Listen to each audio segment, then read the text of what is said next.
I'm here with Tiffany Harrell, and she just had experience with the Jacksonville Public Defender's Office. Tiffany, state your name for the record, please, ma'am. Tiffany Harold. Thank you, ma'am. And can you explain to us what has taken place with the Public Defender's Office of Jacksonville, Florida, dealing with Mr. Thomas Morrison, the PD for the Jacksonville Public Defender's Office? Okay, so I went in to see him in reference to a spousal dispute. While I was there, I had a few questions in reference to, what I was looking at. He advised me off the rip that I should take the plea that the state is giving me because it would look better for me. It wouldn't be a misdemeanor or a felony, meaning that it wouldn't show up on my record. It would be simply a municipal ordinance violation for fighting, that I would only have to pay a $48 fine, and I would be adjudicated guilty for that misdemeanor ordinance fighting charge. Can I ask you, I don't want to interrupt you, but I have to. Just want to ask you one quick question, Miss Tiffany. During this time that you was to speak with him, did you try to explain to him that your husband, and you still married, did plead out to the charge as well? Oh yeah, he actually knew that he pled out, and he quickly told me that if I decided to take it to trial, that it would be inadmissible. Like, it wouldn't be able to be said that he took the plea, and that the only thing that they would be able to do is pretty much subpoena him to get him to testify, and he would be able to cross-examine him to kind of make him look bad, to make me look better in reference to getting my case heard to the jury and possibly prove without a reasonable doubt that I'm innocent. And did Mr. Thomas Morrison also tell you that you had a prior domestic with your husband, and that would be inadmissible in the court as to show any type of collateral? Yes, when I mentioned that there was a prior incident that I was a victim to domestic violence in Seminole County, Florida, I told him that there is a police report. I also told him that I went through a victims course. He sat there, he pretty much interrupted me and said that it would be inadmissible because it would be considered hearsay. Okay.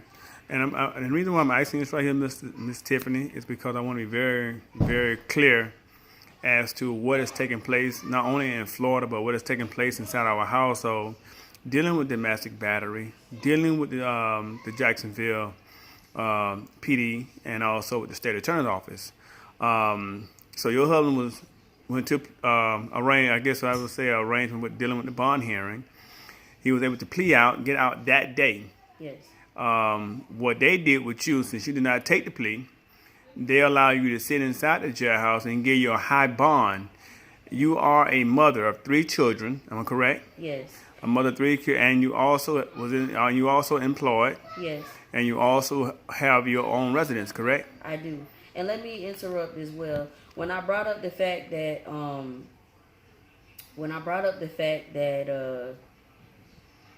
it was such a high bond, he told me that that is normal for a misdemeanor charge for domestic. Even if you're a first timer, it doesn't matter. That's the typical bond that they give. Can I ask you a question? What was your bond, ma'am? My bond was $25,000, and my bond was $25,003. $25,003. Yes. Now, ma'am, I got one more particular question, because what you're going through right now and how you feeling right now, you still having a situation to where you had to take a leave of absence from work because of this situation. You've never been through this ever in your life, and you have to take time out right now to really get yourself situated with not only your kids, but get your mental state of mind situated, dealing with the fact that you don't know the outcome of your faith right now. Correct. They're telling you now that if you decide to go to trial, that you face, what are the guidelines they're saying that you'll face as far as sentencing go? So if I'm found guilty, I will be charged with a misdemeanor, which is an automatic 1 year in jail. That's the maximum he said that they could give me. He also said it will pretty much be up to the judge. I could either do a full jail time, or I can do 12 months of probation, or I can do both jail and probation. I would also have to do a mandatory, because anytime you get a domestic battery charge, you would have to do a mandatory 24 classes for batterer's intervention.